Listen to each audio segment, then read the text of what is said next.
ഉറപ്പിച്ച് പറയാം, മൂന്നാം പിണറായി സർക്കാർ ഉണ്ടാവില്ല. UDF വരും. കോൺഗ്രസ്സിൽ നേതാക്കന്മാർ സ്ഥാനാർത്ഥികളാവാൻ ആഗ്രഹിക്കുന്നവരുടെ എണ്ണം കൂടുമ്പോൾ അവരെ കാര്യങ്ങൾ പറഞ്ഞ് ബോധ്യപ്പെടുത്തി വേണം ലിസ്റ്റ് തയ്യാറാക്കാൻ.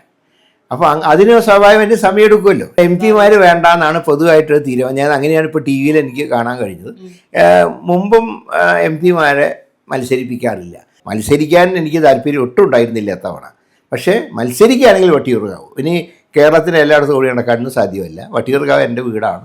അത് ഇപ്പോഴും രാഷ്ട്രീയക്കാരനായിട്ടില്ല. അതുകൊണ്ടാണ് ഒരു സെലിബ്രിറ്റി ഇതിൽ നിന്നും അദ്ദേഹം ഒരു രാഷ്ട്രീയക്കാരനിലേക്ക് മാറാൻ അദ്ദേഹത്തിന് കഴിഞ്ഞിട്ടില്ല. കാരണം എയിംസ് വന്നില്ല, തൃശ്ശൂർ മെട്രോ വന്നില്ല, തൃശ്ശൂർ റെയിൽവേ സ്റ്റേഷൻ വികസനം പോലും എങ്ങും ആയിട്ടില്ല. നല്ലതും പറയേണ്ട ആവശ്യമില്ല, ചീത്തയും പറയേണ്ട ആവശ്യമില്ല. അപ്പോൾ ഒരാൾ പോയി പാർട്ടിയിൽ നിന്ന് പുറത്താണ്, തിരിച്ചെടുക്കേണ്ട സാഹചര്യം ഇതുവരെ ഉണ്ടായിട്ടില്ല. അത് വരുമ്പോൾ അന്ന് നോക്കാം നമുക്ക്. അതാണ് ഉമ്മൻചാണ്ടിയെ ചതിക്കാൻ നോക്കിയതാണ്. അതിനുള്ള പലിശ ഇതിപ്പോൾ കിട്ടി. ജനങ്ങൾക്ക് എന്തായാലും അറിയാമല്ലോ. മാത്രമല്ല NSS അദ്ദേഹത്തിനെ പുറത്താക്കുകയും ചെയ്തു. ഇവിടെ ഭരണവിരുദ്ധ വികാരം ഉണ്ടായിരുന്നു നഗരസഭയ്ക്കെതിരെ. പക്ഷേ അത് UDF-ന് അത് മുതലെടുക്കാൻ കഴിയുമോ എന്നുള്ളൊരു സംശയം ജനത്തിനുണ്ടായിരുന്നു. അതുകൊണ്ട് അവർ ആ വോട്ട് BJP-ക്ക് ചെയ്തു. അങ്ങനെയാണ് 50 സീറ്റ് കിട്ടിയത്. ഇത്തവണ മത്സര രംഗത്തുണ്ട്. എങ്ങനെ പുരോഗമിക്കുന്നു ഇപ്പോൾ ഇലക്ഷൻ പ്രചാരണമൊക്കെ? അല്ല, ഞാൻ വളരെ നേരത്തെ തന്നെ പ്രചരണം ആരംഭിച്ചു. പിന്നെ മാത്രമല്ല, എൻ്റെ MP സ്ഥാനം ഒഴിഞ്ഞതിന് ശേഷം കഴിഞ്ഞ 2 വർഷക്കാലം ഇവിടെ തന്നെയായിരുന്നു. MP ആയിരിക്കുമ്പോഴും ആഴ്ചയിൽ 2 ദിവസം ഇവിടെ അവരാണ്. അപ്പോൾ ഏതാണ്ട് 7 വർഷം മുമ്പ് MLA സ്ഥാനം രാജിവെച്ച അതിന് ശേഷവും നിയോജകമണ്ഡലമായിട്ടുള്ള ബന്ധം ഒരിക്കലും ഇല്ലാതായിട്ടില്ല. മാത്രമല്ല, വോട്ടും അഡ്രസ്സൊക്കെ തിരുവനന്തപുരത്ത് അഡ്രസ്സ് തന്നെയാണ്.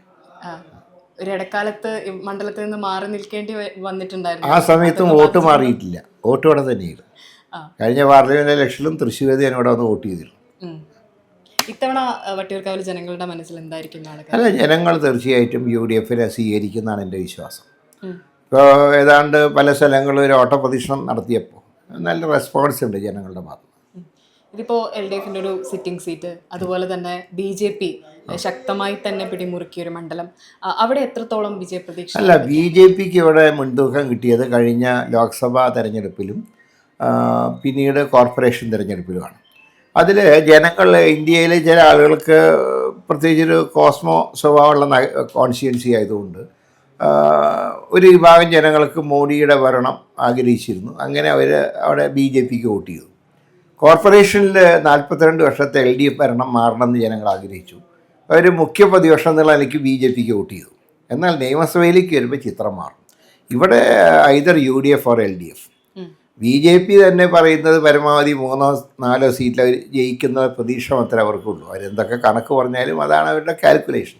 അപ്പം അങ്ങനെ വരുമ്പോൾ ജനങ്ങൾ ആ രീതിയിൽ കോർപ്പറേഷനിലും ലോക്സഭയിലെത്തിയ ഒരു ടെൻഡൻസി ഈ അസംബ്ലിയിൽ ഉണ്ടാവില്ല.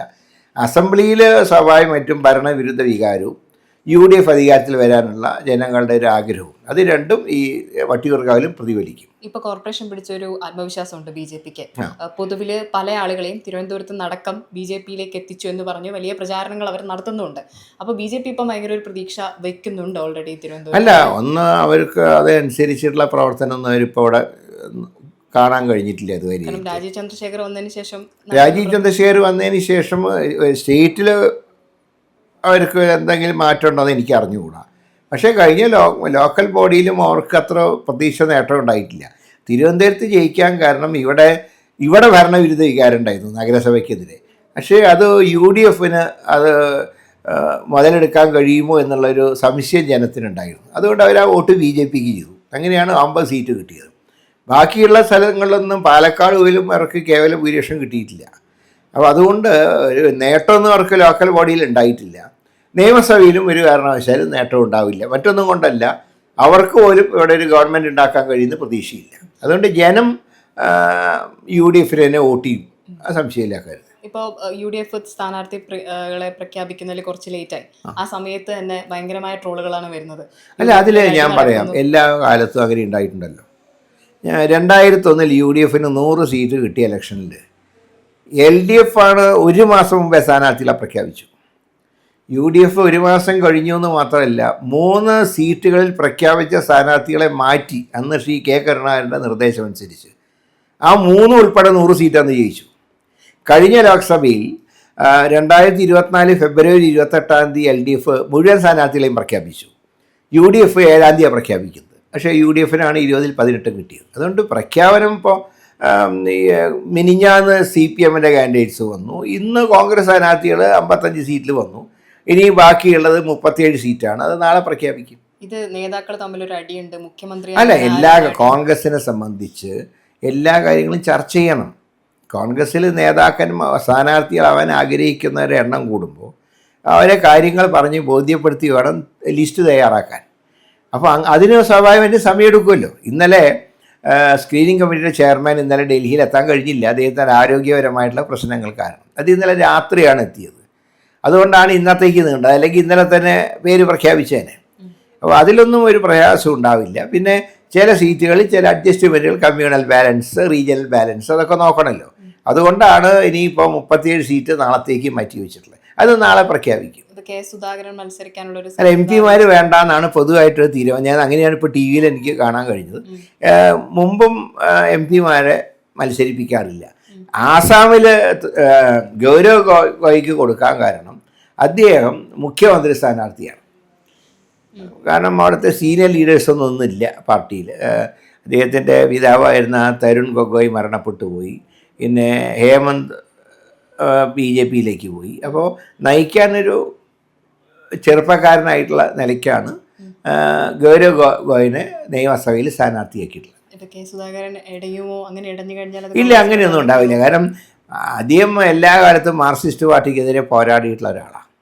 അതുകൊണ്ട് ആ മാർക്സിസ്റ്റ് ഭരണം അദ്ദേഹം തന്നെ കഴിഞ്ഞ ദിവസം ശ്രീ രാഹുൽ ഗാന്ധിയുടെ യോഗത്തിൽ പറഞ്ഞത് പിണറായിയുടെ നാട്ടുകാരനാണെന്ന് പറയാൻ ഞാൻ ലജ്ജിക്കുന്നു അദ്ദേഹം പറഞ്ഞൊരു വാചകമുണ്ട്.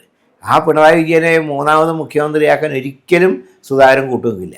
നിലവിൽ കോൺഗ്രസിന് ഒരു മുഖ്യമന്ത്രി സ്ഥാനാർത്ഥി ഉണ്ടോ? അത് അതിൻ്റെ ആവശ്യമില്ലല്ലോ. എന്തിനാണ് അതിൻ്റെ ആവശ്യം? ഒരു സ്റ്റേറ്റിൽ മുഖ്യമന്ത്രി പ്രൊജക്റ്റ് ചെയ്തിട്ടായിരുന്നില്ലല്ലോ. കഴിഞ്ഞാണ് തെലങ്കാനയിൽ കോൺഗ്രസിനെ സീനിയർ ലീഡേഴ്സൊക്കെ മത്സരിച്ചിരുന്നു. ഉത്തം കുമാർ റെഡ്ഡി ഉണ്ടായിരുന്നു. അതുപോലെ തന്നെ അവിടുത്തെ ഇപ്പോഴത്തെ ഡെപ്യൂട്ടി CM ഉണ്ടായിരുന്നു.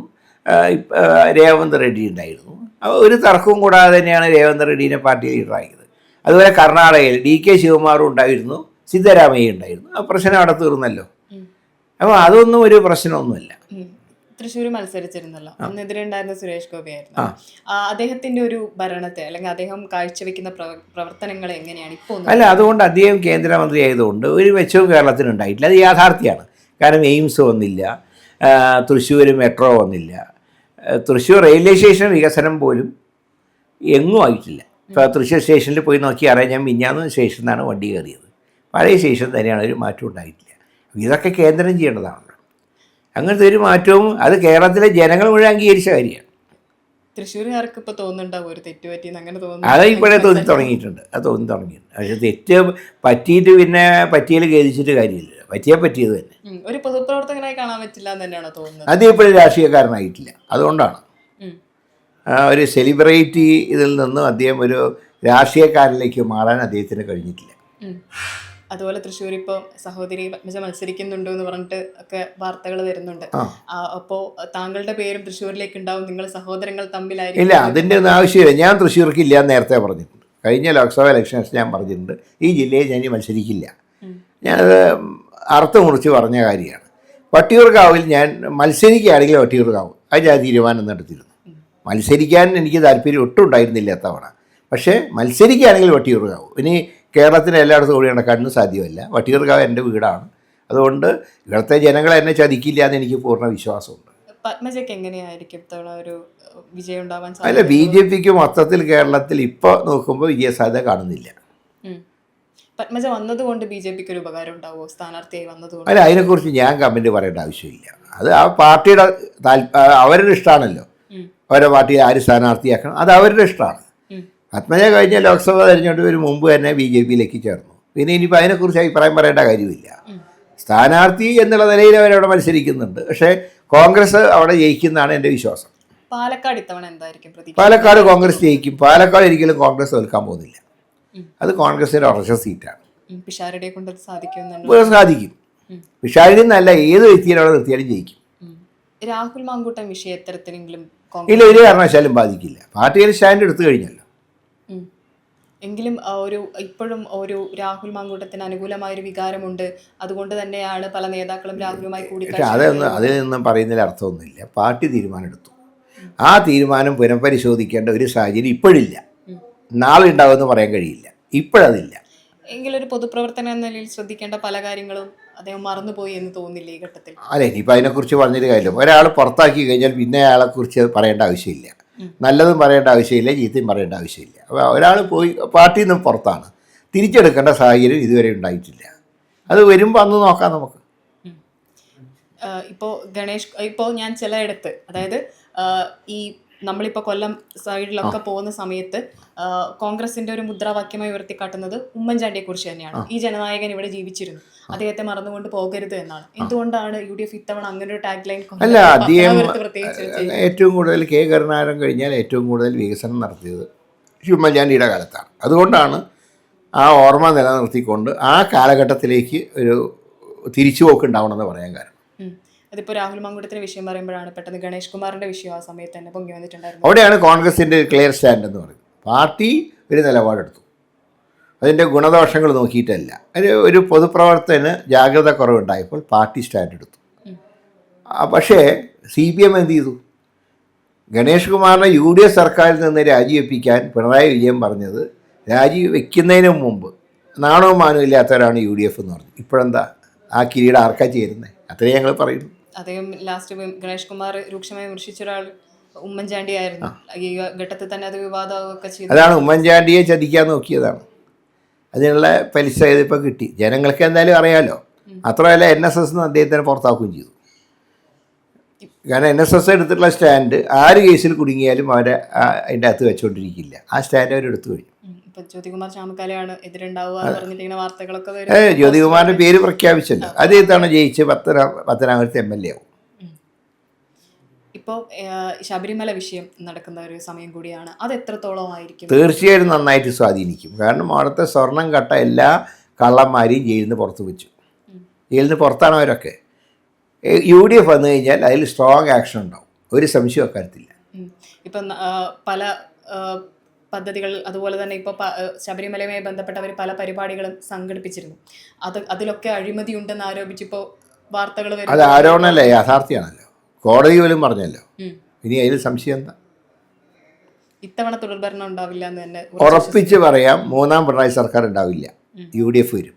എങ്കിലും BJPക്ക് ഒരു മണ്ഡലമെങ്കിലും പിടിക്കാൻ പറ്റുമോ? അങ്ങനെ അല്ല, അതിനെക്കുറിച്ച് ഞാൻ പറയുന്നില്ല. അതൊക്കെ ജനങ്ങളാണല്ലോ പരമാധികാരി. ഇതുവരെ കിട്ടിയ റിപ്പോർട്ട് അനുസരിച്ച് BJPക്ക് വിജയിക്കാൻ സാധ്യതയില്ല. പിന്നെ കാര്യങ്ങൾ തീരുമാനമെടുക്കേണ്ട ജനങ്ങളാണ്. അപ്പം ഞങ്ങൾ മത്സരിക്കുന്നത് ആരെങ്കിലും തോൽപ്പിക്കാനോ ആരെങ്കിലും ജയിപ്പിക്കാനോ അല്ല. ഞങ്ങൾ മത്സരിക്കുന്നത് ഞങ്ങൾ ജയിക്കാനാണ്. അത് കേരളത്തിലെ 140 നിയോജകമണ്ഡലങ്ങളിൽ UDFൻ്റെ സ്റ്റാൻഡ് അതാണ്.